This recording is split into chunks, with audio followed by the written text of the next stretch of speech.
Subscribe our speeches.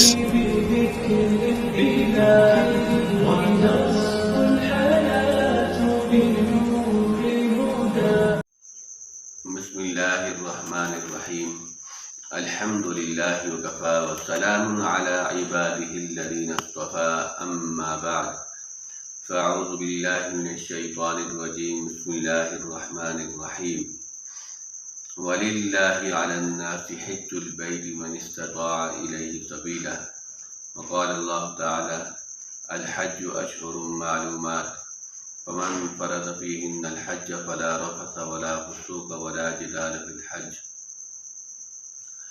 میرے محترم عزیز دوستوں بزرگوں،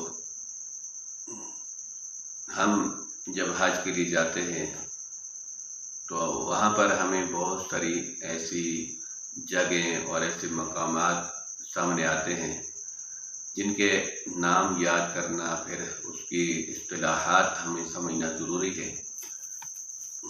تو ہر مقام ایسے مقام بھی ہیں جس میں ہم چلتے پھرتے تاکہ ہمیں نظر آئے تو ہم پہلے سے ہمیں معلومات ہو کہ یہ کون سا مقام ہے، اور اس جگہ کا یہ بھی پتہ ہو کہ یہاں پر کون سا عمل کرنا ہے۔ تو کچھ حج کے اندر اصطلاحات ہیں جن کا جاننا ضروری ہے، خاص طور پر وہ عربی زبان کے اندر ہیں۔ عربی زبان کے اندر الفاظ ہیں، نام ہیں، اگر ہمیں یاد نہ ہو، پتہ نہ ہو تو پھر وہاں ہم سے ضرور کچھ نہ کچھ کوتاہی ہوگی۔ تو ایک احرام ہے، سب سے پہلی چیز احرام۔ احرام کا دو بھی معنی ہے حرام کرنا۔ کچھ حلال چیزیں ہیں، تو حاجی جس وقت حج یا عمرہ یا دونوں کی نیت کر کے چلتا ہے تو سب سے پہلے تلبیہ پڑھتا ہے، تو اس پر جو چند حلال چیزیں ہیں، مباح چیزیں ہیں، وہ بھی احرام کی وجہ سے حرام ہو جاتی ہیں، اس لیے اس کو احرام کہتے ہیں۔ اور مجازاً ان دو چادروں کو احرام کہتے ہیں جو حاجی احرام کی حالت میں استعمال کرتا ہے، جاتے ہوئے پہن کے جاتا ہے۔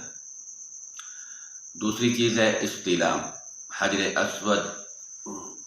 اسود کو بوسہ دینا اور ہاتھ سے چھونا، یا حجر اسود اور رکن یمانی کو صرف ہاتھ لگانا، اس کو کہتے ہیں استلام۔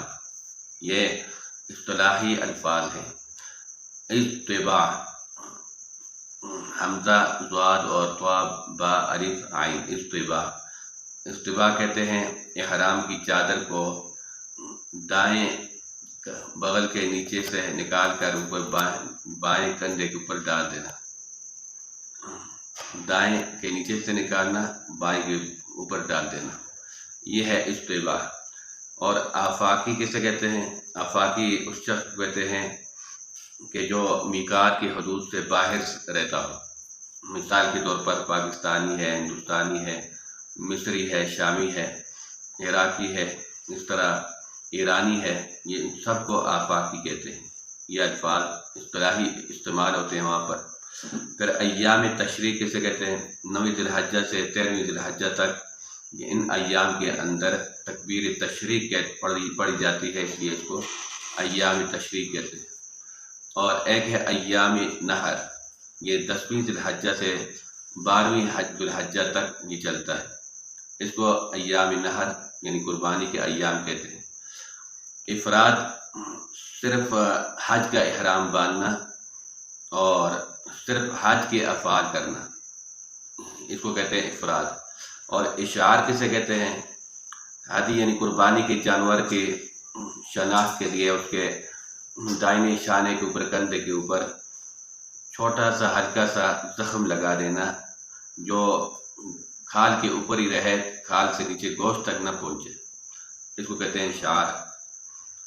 بیت اللہ کسے کہتے ہیں؟ یہ کعبہ، اس کو کہتے ہیں کعبہ، 4 کونوں والا۔ تو مکہ معظمہ جو شہر ہے، مسجد حرام کے بیچ میں ایک مقدس مکان ہے، اسے کیا کہتے ہیں؟ بیت اللہ۔ تو یہ سب سے پہلے یہ عبادت خانہ فرشتوں نے بنایا، پھر اللہ کے حکم سے